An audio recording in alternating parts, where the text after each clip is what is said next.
રાજ્યમાં કડકડતી ઠંડીનો પ્રારંભ થઈ ચૂક્યો છે અને જેમ જેમ દિવસો વીતતા જઈ રહ્યા છે તેમ તેમ અલગ અલગ શહેરોમાં હાલતું લઘુત્તમ તાપમાનમાં સતત ઘટાડો થઈ રહ્યો છે।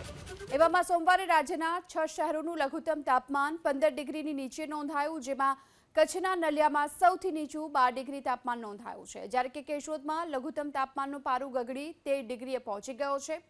આ તરફ રાજકોટમાં 13.4 ડિગ્રી તાપમાન, ડીસાની વાત કરીએ 14.3 ડિગ્રી તાપમાન નોંધાયું છે, પોરબંદરમાં 14.5 ડિગ્રી, વડોદરામાં નોંધાયું છે લઘુત્તમ તાપમાનનો પારો ગગડી 14.6 ડિગ્રીએ પહોંચ્યો છે। કચ્છના ભુજમાં પણ 15.6 ડિગ્રી તાપમાન નોંધાયું, વલ્લભ વિદ્યાનગરમાં 15.8, સુરેન્દ્રનગરમાં 16, અમદાવાદમાં લઘુત્તમ તાપમાનનો પારો 16.2 ડિગ્રીએ પહોંચ્યો છે।